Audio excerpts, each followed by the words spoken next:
my main aim is to not have a signature touch. এইটা খুব controversial হতে পারে, বাট আমার এটা মনে হয় যে আজকাল আমার তো আরও বেশি করে মনে হয় যে why should I have a signature touch, because then a signature touch means something that I am repeating. So when I'm repeating something, I'm going back to a past memory and going back to a past experience. But আমার যে গল্পটা আমি বলছি সেই গল্পটা একটা নতুন গল্প, একটা অন্য গল্প, একটা একটা অন্য ধরনের ধারণা বা অনুভূতি নিয়ে আসতে চাইছে। এবং অনেক সময় দেখা যায় যে আমরা পৃথিবীতে যা সব গল্প বলে থাকি সেগুলো কিন্তু খুব বিশাল ভ্যারিয়েশন আর নেই। মানে we have told the stories, now you have to see it with your own presence, না with your own expression, with your own feelings. তো আমি যদি আজকে এই ফিলিংসটাকে আলাদা করতে না পারি, then I am repeating myself. So I don't give a lot of credit to a signature touch. In fact I would like to have no signature touch.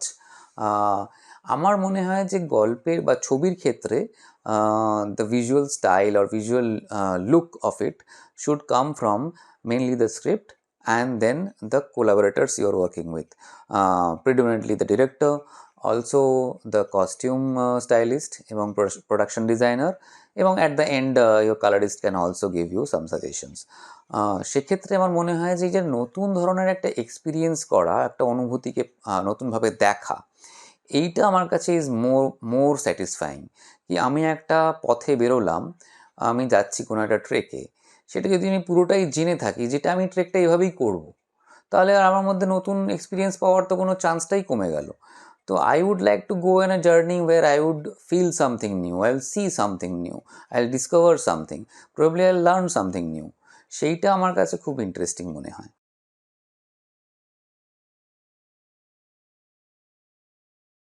The most rewarding aspect of me as a cinematographer working on a film or any project is to have a new experience.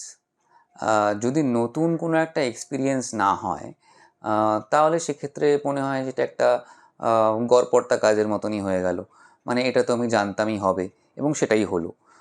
সেটার মধ্যে আমি একদমই interest খুঁজে পাই না। হয়তো সেরকম কোনো কাজ করতে হতেও পারে এবং সেটা অনেক সময়ই আর্থিক দিক থেকে করতে হয়, যে ভাই এই কাজটা করলাম, প্রবাবলি আই নিডেড দ্যাট আর্থিক বা ফাইন্যান্সিয়াল স্টেবিলিটি অর সামথিং, তো আমি করলাম। কিন্তু তার মধ্যেও চেষ্টা করি যে একটা জিনিস দেখার, যে how can I as an audience when I'm looking through the camera or the viewfinder, I'm looking at an expression of somebody, how can it actually inspire me, move me? কোনো কিছু যদি আমাকে মুভ করতে পারে, inspire করতে পারে, বা কোনো কিছু যদি আমি শ্যুট করার সময় অনুভূতিটা একটা নতুন অনুভূতি পাই, বা সেইটা আমার কাছে একটা বড় প্রাপ্য বলে মনে হয়। এইটা তো একটা আমার মনে হয় এটা this is a very very basic একটা জায়গা, যে এই কিকটা সমস্ত সিনেমাটোগ্রাফারেরই দরকার হয়, এবং এটা যত বেশি পাওয়া যায় তত বেশি ইন্সপায়ার্ড লাগে কাজ করার জন্য।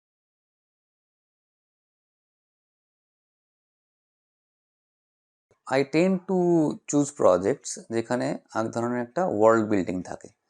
সেটা যে কোনো ধরনেরই ওয়ার্ল্ড বিল্ডিং হতে পারে। ধরো সেটা আসুরের ক্ষেত্রে হয়তো একটা একটা ডার্কার স্পেস এবং তার সাথে কিছুটা কিছুটা মিথোলজি জড়িয়ে আছে, কিছুটা অ্যাকশন রয়েছে, কিছুটা থ্রিল রয়েছে। আবার যদি ধরো তুমি বলি যে আমি লায়লা মজনুর কাজ, সেখানে একটা এক ধরনের একটা পুরনো গল্প, একটা প্রেমের গল্প, সেটার একটা রিটেলিং হচ্ছে কাশ্মীরের মতন জায়গায়, সেটার একটা ওয়ার্ল্ড বিল্ডিং রয়েছে। এই যে একটা ছবির জগৎ তৈরি করা, এই জগৎ তৈরি করার জিনিসটা আমার কাছে খুব ইন্সপায়ারিং মনে হয়, খুব ইন্টারেস্টিং মনে হয়, এবং সেটা আমি প্রতিটা ছবির ক্ষেত্রে আলাদা আলাদা জগৎ তৈরি করতে পারলে আমি খুব খুশি হব। সেটা can be anything, like I would like to shoot an Avatar film, I would like to shoot a Dune, or I would like to shoot any Darden Brother films যেখানে কিন্তু ক্যামেরা আলাদা আলাদা জগৎ তৈরি করতে পারছে। I would be very open, মানে আমার কাছে এরকম কোনো এরা স্পেসিফিক কিছু নেই যে এই এরাতে শ্যুট করতে পারলে আমি খুব খুশি হব। But obviously I would love to shoot something which is now, because আমার মনে হয় আমরা একটা খুব এক্সাইটিং এরাতে বাস করছি এখন, যেখানে অনেক কিছু হচ্ছে, অনেক ভাঙাঘোরা চলছে। এই জায়গায় দাঁড়িয়ে যদি কোনো ছবি শ্যুট করতে পারি, I will be very happy.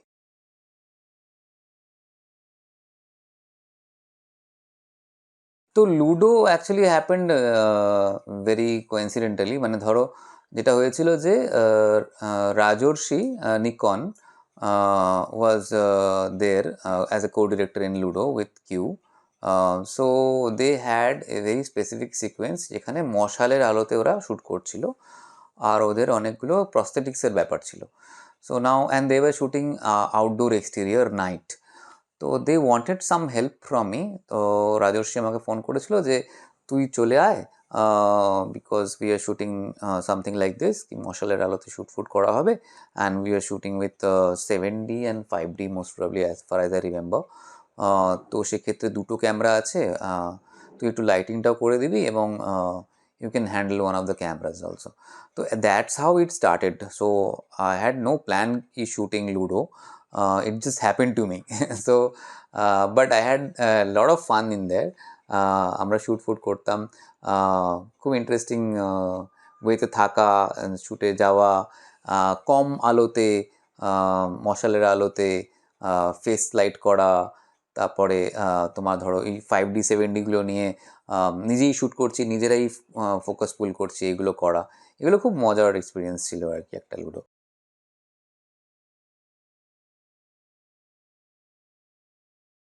হ্যাঁ, so Dear Maya is my first Hindi feature. তো সেখানে যেটা হয়েছিল যে I use to assist Mister Anil Mehta, and I assisted in couple of Imtiaz's film. তো সেই সময় ইমতিয়াজের যে ডিএ ছিল, সুনায়না ওর সাথে আলাপ হয়েছিল, এবং ও যখন প্রথম ছবিটা করতে যায়, ও তখন যোগাযোগ করে আমার সাথে, সেইটা ডিয়ার মায়া। তো Dear Maya we were shooting with Manishaji, and it was one of our first films after she like after that break, she came back with this kind of these films. তার মধ্যে একটা প্রথম দিকের ছবি ছিল ডিয়ার মায়া। তো it was very interesting and inspiring also, কি অনেক সময় যেরকম হয় আর কি, আমরা প্রথম প্রথম ছবি বানাচ্ছি, তো সুনয়নাও is figuring out lot of stuff, I was also figuring out lot of stuff. কিন্তু মনীষাজি আসলে সেট থেকে আর বেরোতেন না, এবং অনেক সময় সেটা একটা কীরকম একটা অদ্ভুত সিচুয়েশন হয়ে যেত যে এই লাইটটা না ঠিক মতন হয়নি, কিন্তু উনি তো সরছেন না, তাই কী করবো, গিয়ে বললাম Manishaji I really need to change, I am really sorry, একটু মনে হচ্ছে লাইটটা একটু চেঞ্জ করতে হবে। হ্যাঁ হ্যাঁ নিশ্চয়ই নিশ্চয়ই, করো করো করো। বলছে তাহলে I need little bit more time. হ্যাঁ হ্যাঁ হ্যাঁ, কোনো অসুবিধা নেই, আই এম সো সরি। না না, why are you sorry, you should do this properly. So she was really really very accommodative. এরকম ডিরেকশনের ক্ষেত্রেও হয়েছে, উনি বসে আছেন, শটটা হয়তো জানলার বাইরে থেকে আমরা কিছু একটা দেখছি, সেখান থেকে প্যান করে ঘরের ভেতরে দেখা যাচ্ছে উনি বসে আছেন, এই ধরনের শট, এবং জানলার বাইরে যে জায়গাটা দেখা যাচ্ছে সেই অ্যাকশনটা তৈরি করতে হয়তো সময় লাগছে, কিন্তু উনি বসে আছেন। This was a very learning experience also, কি একজন ভালো আর্টিস্ট কীরকমভাবে আর কি অন্যান্য কলাকুশলীদেরকে হেল্প করেন আর।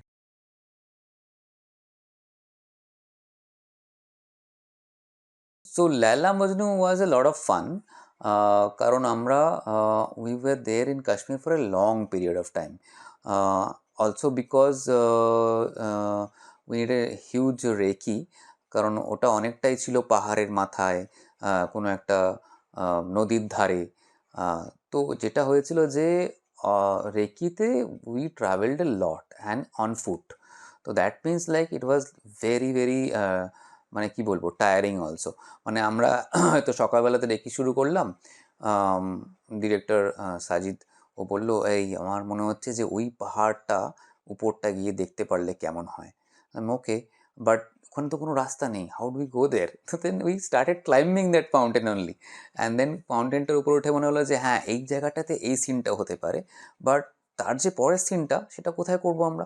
দেন we started again walking on the mountains, মানে আমরা পাহাড় পেরিয়েই চলেছি পেরিয়েই চলেছি, একটা লম্বা রেকি হচ্ছে, এবং সেটা পুরোটাই হাঁটা পথে হচ্ছে, কিন্তু এভাবে আমরা মানে স্ট্রিমস পেরোচ্ছি, কখনো নদী পেরোচ্ছি, এইভাবে চলতেই থাকছে এই যে পুরো প্রসেসটাতে। But what happened in that process না, কি we become very accustomed with the whole shooting process of it, মানে আমরা যে অতটা উঠবো, চড়বো, নামবো, নদী পেরোবো, এই জায়গাগুলো আমাদের কাছে খুব সহজ হয়ে গেল। এই যে লম্বা রেখে যদি না হতো, তাহলে হঠাৎ করে গিয়ে আমি একটা যদি শ্যুট করতে যেতাম, তাহলে কিন্তু খুব ভীষণ মুশকিল হতো, কারণ আমরা জানতাম না যে আমাদের সবসময় একটা জিনিস মনে হতো যে আরে এটার একটা অন্য পসিবিলিটিসও ছিল, সেটা তো আমরা ডিসকভার করিনি, এটা মনে হয়নি কখনোই, কারণ ইউ হ্যাভ অ্যাকচুয়ালি মানে এক্সটেন্সিভলি ডিসকভার্ড দ্য স্পেস ওই লোকেলটা। এবং আরেকটা জিনিস যেটা মনে হতো যে ওরে বাবা অতটা পাহাড় উঠতে হবে, সেইটা আর মনে হয়নি, কারণ আমরা এতটাই পাহাড় ঠাহাড় ডিঙিয়েছি যে ওই ব্যাপারটা চলে গেছিলো। এই যে whole physicality of the going to the locale and going to a different space, এই পুরো ব্যাপারটা আমাদের কাছে মানে জল ভাতের মতন হয়।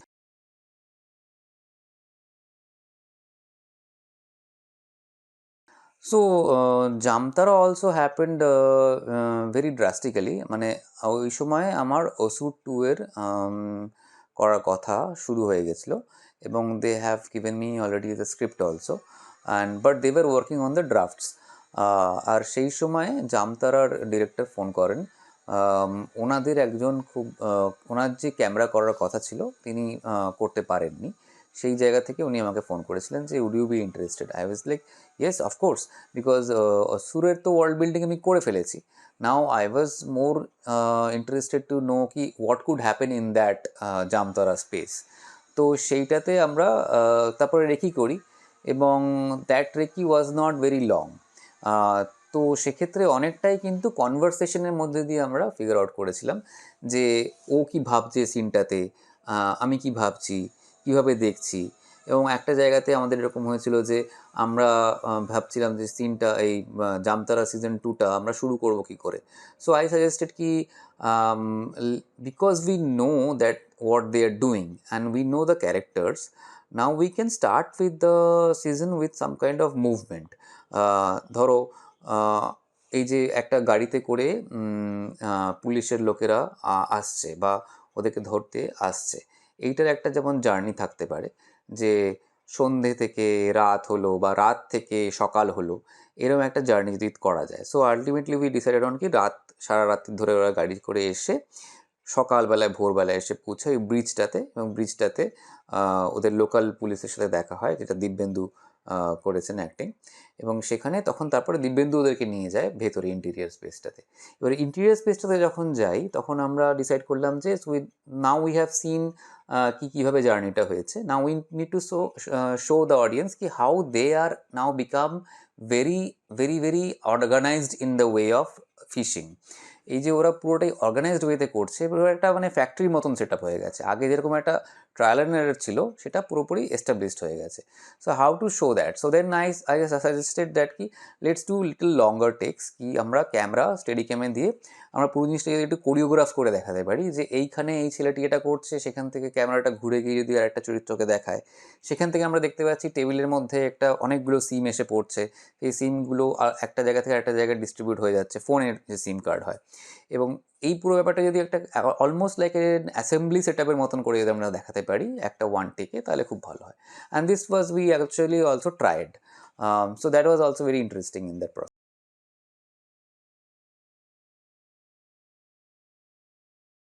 One of the films that I shot, রাউতুকা রাজ, ওটার প্রসেসটাও কিন্তু খুব ইন্টারেস্টিং ছিল, because again the director behind it also is also very interesting, আনন্দ সুরাপুর। ও অনেকগুলো মিউজিক ভিডিও অ্যাড বানিয়েছে যেগুলো কিন্তু প্রায় কালজয়ী হয়ে গেছে, মানে রব্বির মিউজিক ভিডিও এগুলো। তো ওর একটা অন্য রকমের ধারণা ছিল যে যখন আমরা এটার ভিজুয়াল লুক নিয়ে কথা বলছিলাম যে এটা ভিজুয়ালি আমরা how to represent this story, ও আমাকে একটা কথা বললো যে দেখো অনেক সময় আমরা দেখি যে আমরা অনেক সময় জনারের কতগুলো জিনিস ফলো করি, যে থ্রিলার হলে এরকম একটা লুক হবে, বা সাসপেন্স হলে বা অ্যাকশন হলে এই ধরনের একটা লুক হবে। কিন্তু আমাদের সাধারণ জীবনে যখন এগুলো ঘটে সেগুলো কিন্তু ওইভাবে ঘটে না। মানে হঠাৎ করে তুমি রাস্তায় বেরোলে হঠাৎ করে দেখলে যে একটা কিছু গন্ডগোল শুরু হয়েছে এবং সেখান থেকে একটা দাঙ্গা হয়ে গেল, একটা পলিটিক্যাল সিনারিও চেঞ্জ হয়ে গেল। এটা কি তুমি আগে থেকে ভেবে বার করে বেরিয়েছিলে ঘর থেকে? তা তো নয়। So how can we show this in a very different way, যেখানে আমরা জিনিসটাকে দেখবো যে একটা মার্ডার হয়েছে, তার একটা ইনভেস্টিগেশন চলছে, but that's not the whole tone of the film. The whole tone of the film is এই যে স্পেসটাতে ওরা রয়েছে ক্যারেক্টারগুলো, এই স্পেসটা কেমন, এই স্পেসটাতে কিন্তু সুন্দর, কারণ তো আমরা পাহাড়ে বেড়াতে যাচ্ছি এবং গ্রামের লোকেরা সরল, তারা যে জিনিসগুলো বুঝতে পারে সেগুলো কে এক ধরনের বা একভাবে বিশ্লেষণ করে, যেগুলো বুঝতে পারে না সেগুলোকে তারা কিন্তু গুজব বানিয়ে ফেলে, তার মধ্যে অনেক রিউমার শুরু হয়ে যায়। তো এই জায়গাটা ধরার জন্য তুমি যদি প্রথম থেকেই একটা থ্রিলার স্পেসে ঢুকে যাও, কালারগুলোকে ওভাবে ট্রিট করো, তাহলে ওই জায়গাটা কিন্তু ফেক মনে হবে। Rather we should see how it comes to আস, মানে এক ধরনের ডকুমেন্টারির মতন অ্যাপ্রোচ যদি করতে পারা যায়। And that's what we tried, কি আমরা এমনভাবে শ্যুট করেছি যাতে মনে হয় যে এই ঘটনাটা হঠাৎ করে ঘটলো ওদের জীবনে, এবং তারপরে ঘটনাটা একভাবে প্রবাহিত হচ্ছে, এবং ওরাও এক ধরনের ভাবে, ওরা যে ওদের যে জীবনযাপনের যে ধারণটা, যে যে পেসটা, যে গতিটা, সেটা কিন্তু আলাদা। সেটা কিন্তু এমন নয় যে ফোন হলো, এফবিআই থেকে লোক এসে গেল এবং সঙ্গে সঙ্গে এই জিনিসগুলো হতে শুরু করলো, এরকম তো হয় না। তো পাহাড়ে সবই একটু একটু স্থির, একটু একটু সময় নেয় সব জিনিসের প্রতি, এবং ওখানকার লোকেরাও কিন্তু সেটার সাথে খুবই অ্যাকাস্টমড। মানে এইখান থেকে ওই জায়গাটা কত দূরে তুমি যদি কাউকে জিজ্ঞাসা করো, যেমন হয় আর কি রুরাল স্পেসে এবং পাহাড়েও, ও তো 10 মিনিট, মানে যেই 10 মিনিটটা কিন্তু 1 ঘন্টাও হয়ে যেতে পারে। So that idea actually triggered the whole look of it, কি this is not something that we will put a look on to it, will try to see how it comes to us. এরকমভাবেই শুরু হয়েছিল ওটা।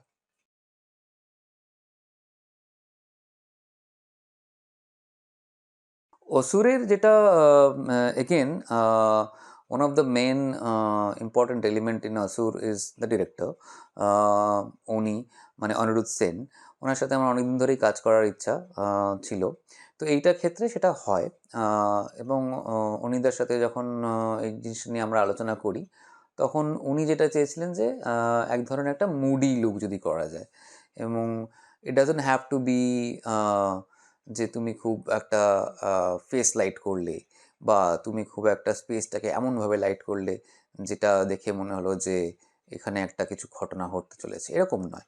Rather it should be little mellow, because the characters are going through certain kind of personal crisis also, এবং সেটা যদি কোনোভাবে ছবিটার মধ্যে থেকে বেরোতে পারে, যে একটি চরিত্র, নিখিলের চরিত্র, আম, তার একটা ইয়ে হয়েছে, যে তার একটা ডিট্যাচমেন্ট হয়েছে, যে সে আর এই ক্রাইমের সাথে যুক্ত হতে চায় না, সে একটা একটা জায়গায় গিয়ে পড়াচ্ছে, একটা বিদেশে একটা ইউনিভার্সিটি থেকে পড়াচ্ছে।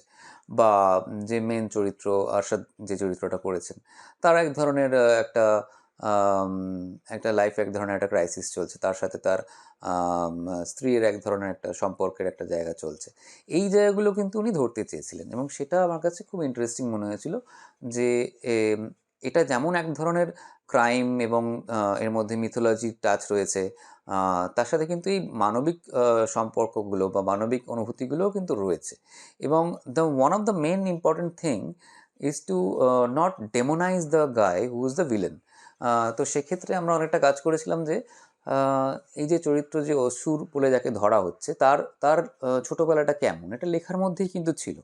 স্ক্রিপ্টটাও খুব সুন্দরভাবে লেখা ছিল, যে ও কিন্তু এক ধরনের একটা সার্কামস্টান্সেসের জন্য এই ধরনের একটা পথ চুজ করে নিয়েছে।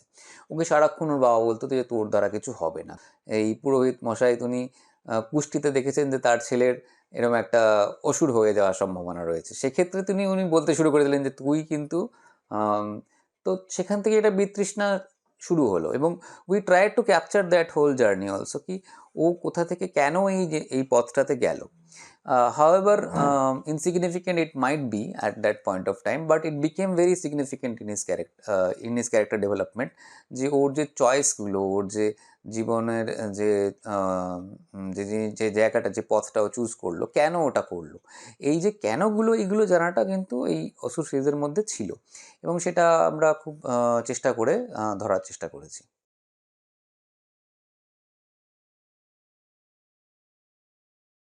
পুতুল নাচের ইতিকথা একটা খুবই বড় পাওনা আমার কাছে। কারণ আমি এই গল্পটা, আহ, আমার কাছে একটা অনেক প্রিয় গল্প, মানিক বন্দ্যোপাধ্যায়ের গল্পের উপরে অবলম্বন করা, এবং একজন প্রিয় ডিরেক্টরের বানানো ছবি, সুমন মুখোপাধ্যায়। এবং একটা খুব ইন্টারেস্টিং ইনসিডেন্ট আমি বলতে পারি, যে আমরা যখন ইনস্টিটিউটে পড়ছিলাম, সেই সময় কিন্তু হারবার্ট বেরোয়, এবং আমরা গিয়ে হলে গিয়ে হারবার্ট দেখেছিলাম, এবং দেখে অসম্ভব মুগ্ধ হয়েছিলাম, যে এই একজন মনে হচ্ছে একজন প্রচণ্ড প্রতিভাশালী পরিচালক বাংলাতে, এবং এই ছবিটা একদমই অন্যরকম ছবি। তো সেইটা দেখার পর থেকে কোথাও একটা মনের ভেতরে একটা সুপ্ত ইচ্ছা ছিল, যে কোনো একদিন আমি সুমন মুখোপাধ্যায়ের সাথে যদি কাজ করতে পারি। তো সেইটা পুতুল নাচের ক্ষেত্রে, পুতুল নাচের ইতিকথার ক্ষেত্রে একদমই বাস্তবায়িত হয়েছে এবং এটা করে আমি খুব খুশি।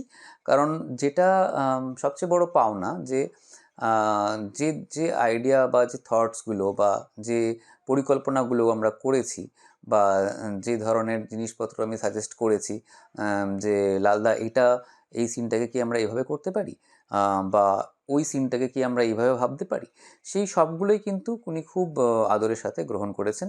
এবং নট দ্যাট কি সবকটা আমরা ইউজ করেছি, বাট সবসময় উনি এটা ওপেন রেখেছেন যে হ্যাঁ, ঠিক আছে করে দেখি তাহলে। বা হয়তো উনি বলেছেন আচ্ছা ওটা ওভাবে ভাবছো, ঠিক আছে করা যেতেই পারে, কিন্তু এটাও মাথায় রেখো যে এইটা কিন্তু জরুরি। তো এই যে একটা কোলাবোরেটিভ প্রসেস, এবং তার মধ্যে দিয়ে একটা এত বড় একটা উপন্যাস, একটা কালজয়ী উপন্যাসের কথা আমি ক্যামেরা করতে পারছি, এইটা একটা বিশাল বড় পাওনা আমার কাছে।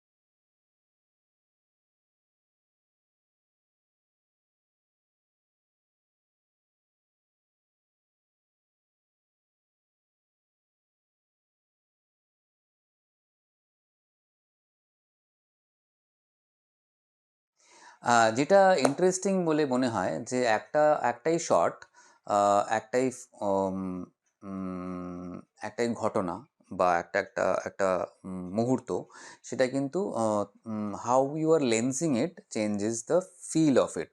ধরো একটা ওয়াইড অ্যাঙ্গেল শট, সেটাকে আমরা ওয়াইড লেন্সে শ্যুট করলাম, আবার টেলি লেন্সে শ্যুট করে দেখলাম। আবার একটা ক্লোজ আপ, যেটা প্রায় এরকম ধরনের ক্লোজ আপ, যেখানে আমরা অনুভূতিটাকে দেখতে চাইছি চরিত্রটির, সেটা আমরা একটা ওয়াইড লেন্সে শ্যুট করে দেখলাম, আবার একটা টেলি লেন্সেও শ্যুট করে দেখলাম, যে হাউ ডাজ ইট ফিল, যে ফিলিং ওয়াইজ অনুভূতি অনুযায়ী এই এই আলাদা আলাদা চয়েসেস অফ লেন্সেস কীভাবে এই জিনিসটাকে, অনুভূতিটাকে ফুটিয়ে তোলে। নাও ধরো একটা একটা ওয়াইড শট, সেখানে একজন কেউ বসে আছে এবং সে হয়তো লোনলি ফিল করছে, বা সে হয়তো কিছুর জন্য একটা ওয়েট করছে, আহ, অপেক্ষা করে আছে, কারোর জন্যও হতে পারে বা কোনো একটা ঘটনার জন্যও হতে পারে। নাও তুমি যখন এটাকে ওয়াইড শটে শ্যুট করছো তখন, বা ওয়াইড অ্যাঙ্গেল লেন্সে শ্যুট করছো, সেটা একটা ধরনের অনুভূতি দেয়, কারণ তখন তুমি তার পারিপার্শ্বিকটাও দেখতে পাচ্ছ। So probably you are going through some memories of photograph or something that you did with someone together. কোনো একটা সময় কোথাও গেছিলে, এরকম কিছু একটা তুমি দেখছো হয়তো। So I'm trying to take a wide angle shot, 16. So I want to be at a level.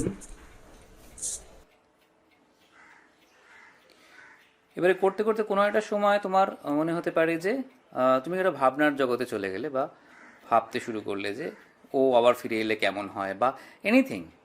So maybe you are looking out so that I get light on your face also. বাইরের দিকে একটু তাকাতে পারো। আর wide angle লেন্সে নিলে যেটা হচ্ছে তোমার স্পেসটা একটু খুলে গেল, একটু ওয়াইড হয়ে গেল, জায়গাগুলো একটু আলাদা আলাদা হয়ে গেল, কারণ তোমার ভার্টিকেলসগুলো আলাদা আলাদা হয়ে যাচ্ছে, তোমার স্পেসের যে সেন্স অফ স্পেসটা সেটাও কিন্তু একটু ইলংগেটেড হয়ে যাচ্ছে। একই ওয়াইড শট কিন্তু ওয়াইড অ্যাঙ্গেল লেন্সে যে অনুভূতি দেবে, আবার টেলি লেন্সে কিন্তু একটু অন্য রকমের অনুভূতি দেবে। সেখানে তুমি you are more into the character, হয়তো তোমার স্পেসটা একটু কম্প্রেসড হয়ে গেল। Yeah, got it. Now the same thing, same space, but now I'm shooting at tailor. I've gone on to the tailor end. Let's see how the same space looks. এবারে same বসো, ওই same অ্যাকশনটাই করবে। ইয়া, rolling.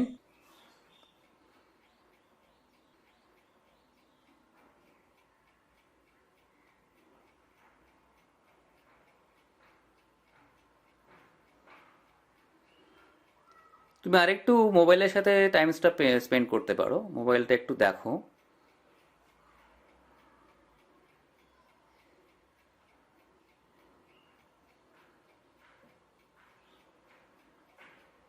এবারে তোমার কিছু মনে পড়ছে, তুমি তাকাচ্ছ বাইরের দিকে।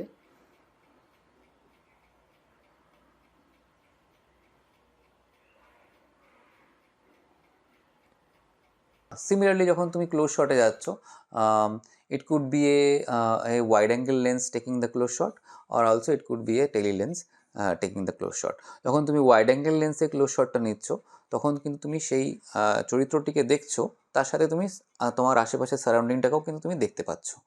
Now we'll see on the wide end, if we take a close up, how will it feel? Now it reminds you of a moment. You look out for it.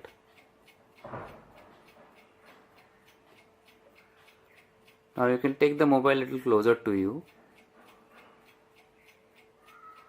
হয়তো কিছু একটা সুন্দর মুহূর্ত তোমার মনে পড়লো। আবার যখন তুমি সেটা চাইছো না, যে ধরো তুমি পরিপার্শ্বিকটা চাইছো না, তুমি শুধু এমন একটা ক্লোজ শট চাইছো যেখানে তুমি প্রায় লোকটার বা চরিত্রটার মনের ভেতরে ঢুকতে চাইছো, সেখানে হয়তো টেলিলেন্স তুমি ইউজ করতে পারো। Probably it could be effective, কারণ তুমি আশপাশটাকে প্রায় বাদ দিয়ে দিচ্ছ। Now here I will keep the foreground curtain a little bit because ওয়াইডে ওটা ছিল। মোবাইলটা প্রথমে একটু নিচের দিকে রেখো, মোবাইলের দিকে তাকিয়ে দেখো, and I'm rolling. Now look out.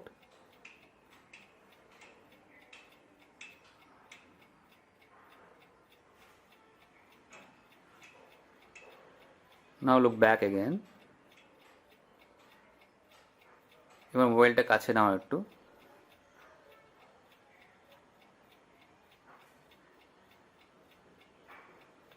And now looking out with more hope.